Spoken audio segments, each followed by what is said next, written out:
Hi, grade nines. Just a quick recording here on section 1.4 in your textbook, which is cells and batteries. If you recall, we've been working our way through discussing the first parts of our unit on electricity and electrical principles. We've talked about static electricity, we've talked about current electricity. We just the other day spent time talking about electrical safety and what we need to know about that. And what we're going to move into today is our first sort of discussion about, how we apply our knowledge so far of electricity and how we might use it in our daily lives. So what we're going to talk today about is cells and batteries.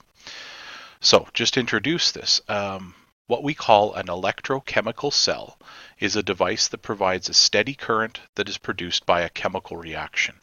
So the name here lends us or tells us what is going on in this situation. So electro is referring to electrons or flowing electrons or electricity.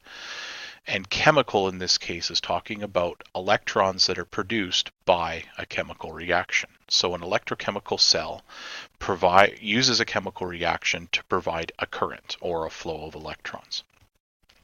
Electrochemical cells come into two types, and you've encountered definitely a dry cell before, but you may not have encountered a wet cell before. A dry cell is an electrochemical cell that uses chemicals in a paste form. And so what we mean by paste is we take a combination of chemicals and we end up mixing them with just a tiny little bit of water to help dissolve those chemicals a little bit and allow for the reaction. So the cell consists of two different metals and what's called an electrolyte. An electrolyte is simply a solution made from water, and we have ionic compounds dissolved in it. So in this dry cell that we have here, our two different metals are the zinc anode, which is on the outside here, and our cathode here in the middle, which isn't actually a metal in this case. It's a piece of graphite rod. Graphite is carbon, but it's serving the same purpose as a metal. It's conducting electrons, and that's what we're all about in a dry cell. And then our electrolyte is here, and it's a paste of two things. It's a paste of manganese oxide and ammonium chloride. Don't worry about that too much at this point. Okay, so a dry cell is basically just a battery. This should look to you a little bit like a battery. A wet cell is something that uses an aqueous solution as opposed to a paste. So in our dry cell, it's dry because it only has a very tiny amount of water to make a paste out of our ionic compounds, whereas a wet cell uses an aqueous solution. So if you look, I'm going to stutter here, but so if you look at this cell that we have right here, what we have is an aqueous solution, so lots of water, diluting some sulfuric acid, and then we have two electrodes again dipped into it. This time a zinc electrode and a copper electrode. And then this is all hooked up to a voltmeter to show it would make some electricity. Wet cells are more commonly found in some of the car batteries that we have, as opposed to these dry cells, which are in the more portable batteries that we have. Think of your AA and AAA batteries, those kinds of things. So chemical reactions in electrochemical cells. This is just going to sort of explain what goes on in one of these cells. So in a wet or a dry cell, the electrolyte reacts with two metals. One metal loses electrons and becomes positively charged. Remember that electrons are negative, so if you're losing electrons, you're going to become more positive, and it turns into an ion. The electrons are then passed through the solution and are deposited on the other metal, which becomes negatively charged.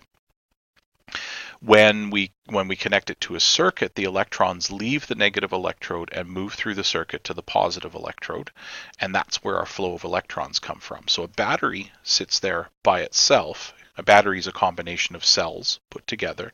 Battery sits there by itself and does nothing, but as soon as we plug a battery into a circuit, what ends up happening is this whole process takes place. So one metal is losing electrons, becoming positively charged.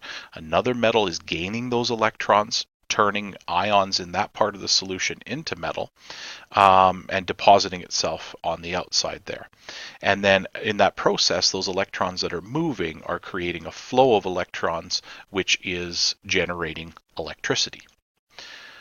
Some dry and wet cells are called primary cells. In other words, they cannot be recharged. So your typical non-rechargeable AA or AAA or 9-volt battery, those are considered to be primary cells. They can't be recharged.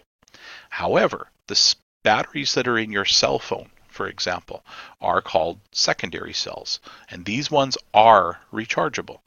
And they can regain their stored charge if an electrical current is run backwards through the cell. Now, it's actually a little bit more complicated than running it backwards through the cell. I like to think of it as this way. Rechargeable batteries behave like primary cells when they're not plugged into the wall, but they're actually a secondary cell. And when we plug them into the wall, it kind of reverses the reaction and it recharges the battery so that when we unplug it, that secondary cell can create a flow of electrons. So when it's operating not plugged into the wall, it's creating a flow of electrons. When that secondary cell is plugged into the wall and recharging, it's using that flow of electrons from the wall in order to recharge itself. So we've talked about cells in this case, and we have to be careful here. I've described, dry cells and wet cells from the perspective of batteries, for example, but technically a battery is a collection of cells all connected together. So AA, AAAC, D-type cells are not batteries, they are single electrochemical cells. However, larger batteries like 9-volt and 12-volt batteries are actually truly batteries. We just tend to call these guys down here, we tend to call them cells as opposed to batteries as opposed to cells, but truly they are just batteries. Whereas a 9-volt battery like this one is a combination of several cells inside of it, adding up to 9 volts. Hope that makes sense to you. Couple of discussions really quickly about what we can do with these electrochemical reactions. So electrolysis is a technique that's used to break free atoms from compounds. Electro meaning electrons, and lysis meaning breaking apart. So what we do in this case is we run a current through a substance trying to break atoms away from compounds. So what we see at the bottom here is a simple apparatus hooked up to a power source where we have an electrode here in a solution of water in this case. And what we're doing is running electricity through the cell, and as we do that, it's splitting the water molecules apart and collecting hydrogen and oxygen. Hydrogen and oxygen gas, to be precise. Okay, so this is a simple electrochemical or electrolysis cell that is designed to break apart water molecules in this case and release the atoms that are in it. Water is made up of hydrogen and oxygen, so we're going to create hydrogen gas and oxygen gas. Another application of understanding how electrochemical cells work is electroplating. Okay, and electroplating is what we use to make a thin layer of maybe more expensive metal on to something cheaper.